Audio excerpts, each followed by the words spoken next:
Juice World also dropped an album this weekend. Death Race for Love, his sophomore album, as I already mentioned. We've been talking about him a lot recently, I feel like. He had the collab with Future. Was it end of last year? Last fall, yep. Last fall.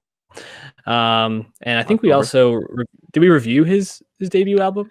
I think we did. We got to Goodbye and Good Riddance a little late. That originally dropped in May, but we got it a few weeks late.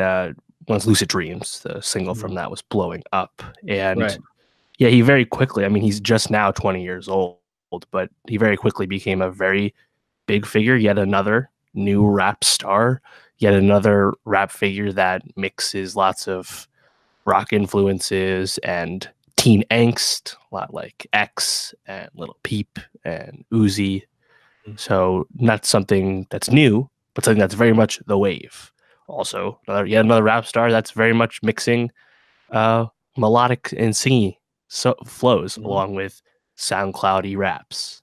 So he kind of was an amalgamation of everything that was hot amongst like new rappers, which I think was kind of made him interesting. But at the end of the day, his songs really resonated with people. Like Lucid Dreams, 4 times platinum, like massive song. It was literally, if you do just streams, it was the most streamed song of last year that was not made by Drake.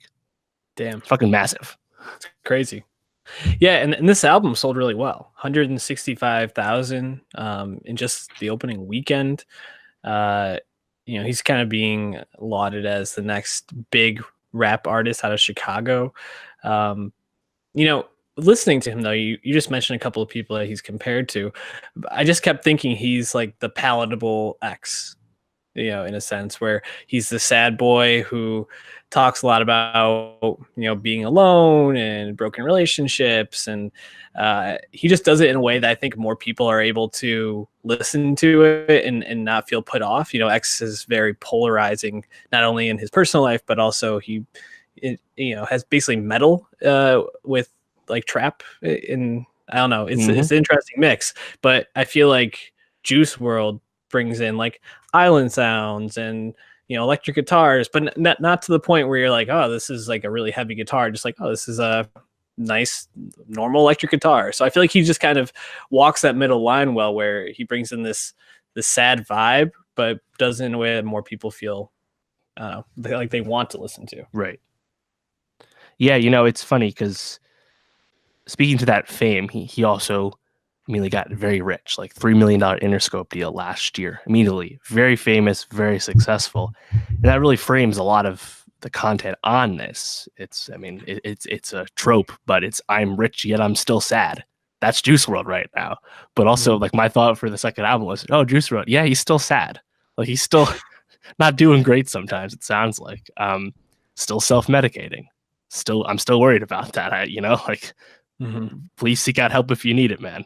But ultimately, he can like have those songs where he like speaks to his demons, and then also do a ridiculous song like Syphilis, which is just this raunchy, misogynistic SoundCloud rap song, So the fact that there's actually a fair amount of variety on this record, and he actually spoke to this, and Hit Boy spoke to this, who produced a bunch of the records on this. They spoke to Billboard about this, that the Interscope A&R also tried to influence this. They wanted to show a lot of other sounds and show that Juice WRLD has a lot more versatility. And, I still think this album is too long, 70 plus minutes. 21 songs in an interlude, bro. I mean, definitely started spinning wheels at the end. And again, it's not that any of this is like egregiously bad. Like someone like X, who was releasing 20-minute albums, there were songs in that just were like offensive to your ears because they were just sonically like jumbled and ridiculous, right? Yeah. But Juice WRLD, this is all well constructed, well mixed music. But I still think he started to spin his wheels and he kind of ran out of things to say. But on the other hand, he does reiterate the same themes in various ways all the time. So I think he can kind of get to his point in various different ways. So I think this is probably, I think it's a successful debut. Obviously, financially and streaming wise, it'll be huge for him. But I think critically, like it's probably as good as we could have expected.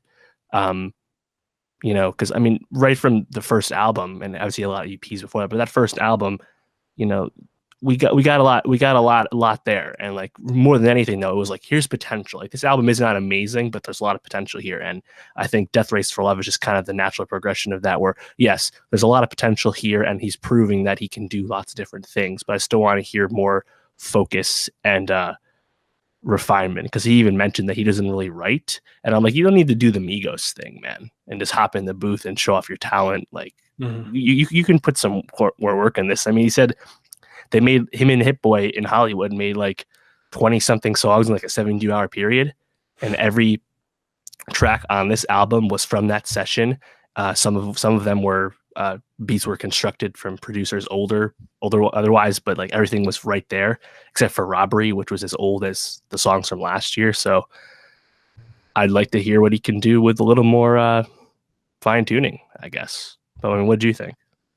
No, I agree. And I think I actually didn't check who if he had a major producer with him on this, but I think if he could find a producer and creator who he feels can kind of rein him in and inspire him in a sense. I mean, the sad boy lane is one that is very popular right now, but is it one that is going to be sustainable for multiple albums? I think there's always going to be an element into his work, but I think he's going to need to start to find new inspiration if he wants to continue to rise. And I think he has, I mean, a ton of potential. These songs are so catchy. And, you mentioned like his gift with melody, and to write these, or not to write, I guess, but to come up with these really creative hooks.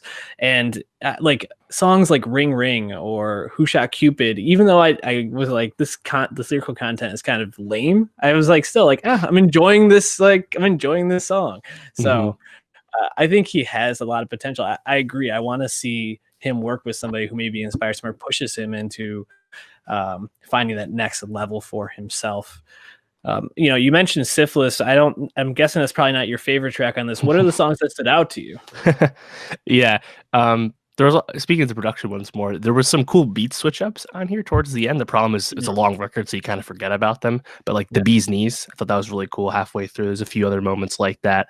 On Maze, he had I thought a really witty bar about Pro Tools and Logic. As someone who edits audio every week for this podcast, I appreciated that line. The songs on Rap Caviar right now, apart from the singles, are Make Believe and Fast. And Fast is a song that I listened to a few times, and I'm like, part of me thinks his hook just stinks. But again, it's so damn catchy, And ultimately, I think that's what wins in the end.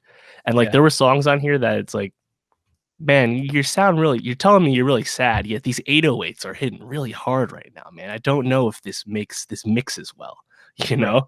In the meantime, I'll just ignore what you're saying and enjoy the beat, whatever. I like the lead single Robbery.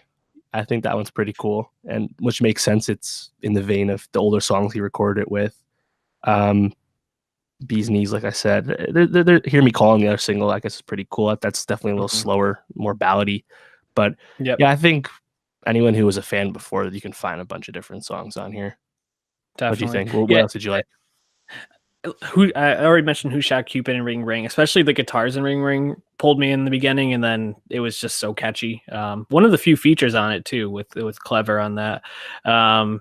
Feeling had this like island sound to it, which I thought he melded pretty good with his voice and what he was saying. And yeah, Hear Me Calling, I think, is a standout on this for sure. So there's a lot here, which I think we talked about. Using long albums as a way of getting streaming numbers up, but I think, like you mentioned, he also just wasn't very focused on this, so he had a lot to put out there and put it out there. So you can find something if you enjoy Juice WRLD or even just hip hop in general. I think you can find something on this album to enjoy. We recommend it, and we'll put a track or two onto our Spotify best of, which you can search Nowstalgia Best of 2019 on Spotify and follow us there. And if you haven't already, hit that subscribe button for our YouTube channel. Help us grow and give us a 5-star rating on iTunes. We appreciate all the love.